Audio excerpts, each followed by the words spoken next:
All right, testing is done. We're finally on the home stretch to the season. Starts this weekend in Qatar. And now that testing is over, we obviously are all forming our own opinions based on what we saw over the 5 days in Qatar about what to expect, not only for round one in Qatar, but for the rest of the season. But just how much can we really trust what we're seeing in Qatar?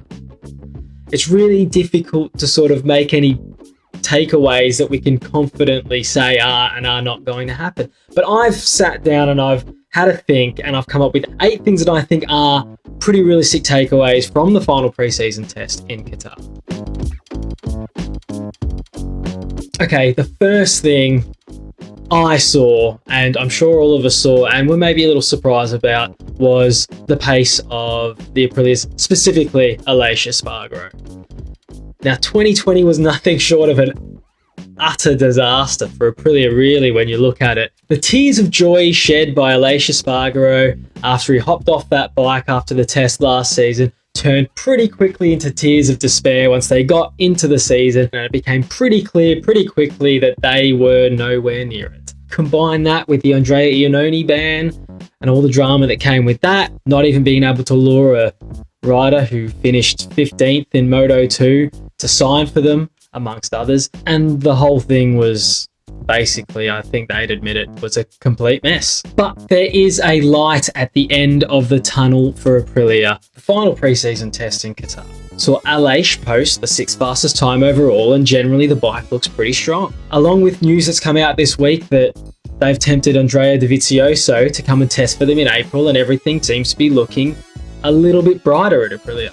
And if that test goes well, it looks like very promising signs indeed. Hopefully they've turned a corner.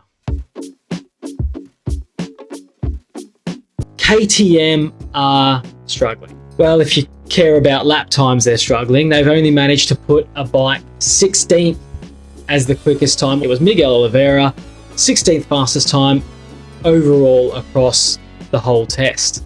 Now, does this mean that they haven't improved at all on last season and everybody else has made gains and they haven't? Have they fallen off a performance cliff at KTM? Maybe.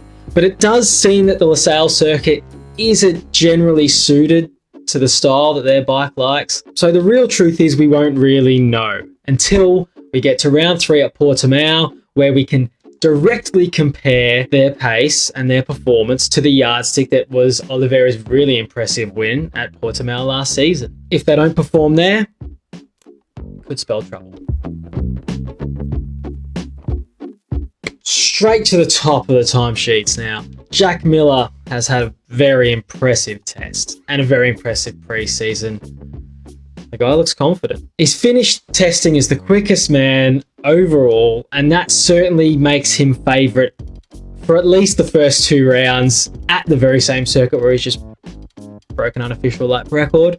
And generally the Ducati looks pretty strong across the board, and they're getting good performances not just out of him but out of their other riders. But does this make him an early championship favourite? I think in many people's eyes he will be, and fairly so. When you are the fastest man in pre-season testing, and when you're a young, talented guy in the peak of his career, finally getting your opportunity at a factory team, and when you're coming off the back of what was a fairly strong season, it certainly makes you a popular choice. But if you are one of the people that has come to that conclusion that Jack Miller is in fact the favourite to win the world title this year, I think you may be overlooking one team in particular.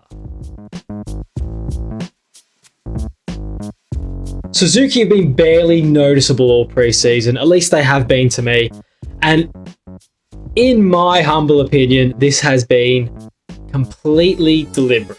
They've been oozing confidence from day one of testing, highlighted by the fact that they've admitted to putting a 2022 spec engine through their paces with Sylvain Guintoli early in testing. Across the 5 days in Qatar, they managed to place Joan Mir and Alex Rins in 6th and 7th and 8th positions overall, respectively. And look, I know what you're thinking. That's not particularly impressive. I agree. But this is a team holding its cards very close to its chest.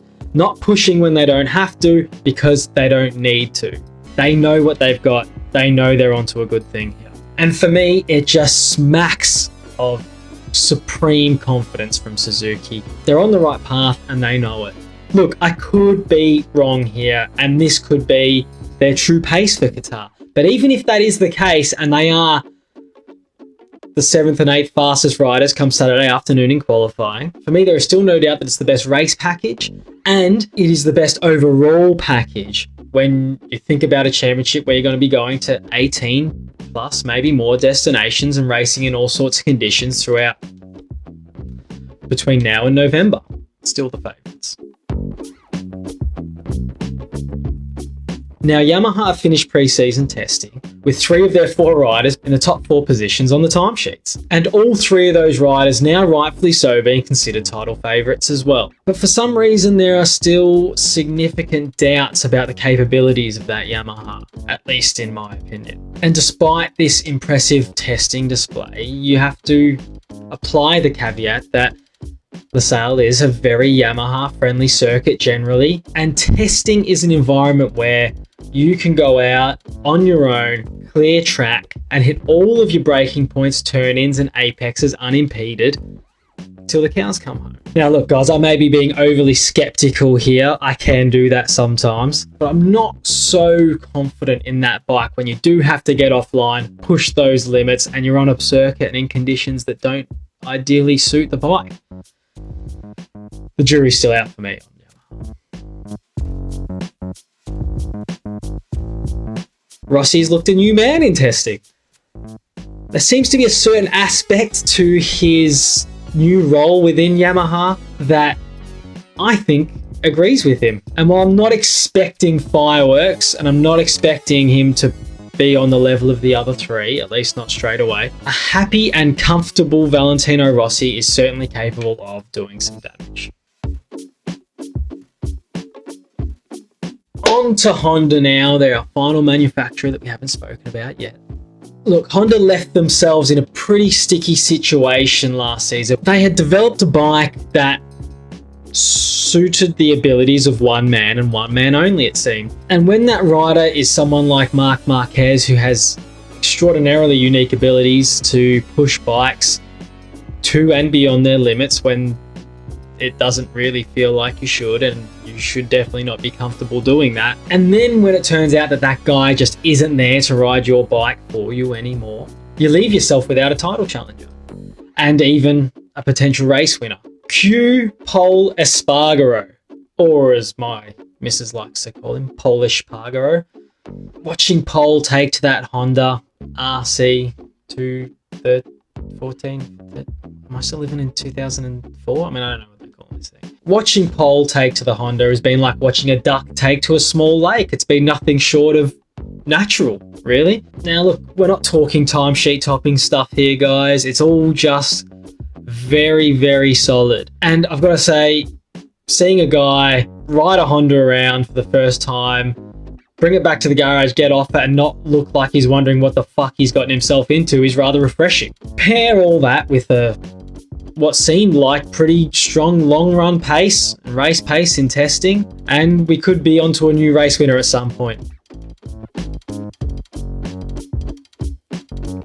Okay guys, look, all of that aside, and I know what you're probably thinking. A lot of that stuff where I'm saying these are things we've learned in testing, which is the title of the video. A lot of it was, yes, we learned this, but, you know, everything had an asterisk next to it, and everything has kind of a, well, that might be the case in Qatar, but it could be not the case for the next 17 Grand Prix after that. And that's really the point of the video today for me, guys, and the point of what I came on here to talk about is that when it comes to testing, we really know shit all.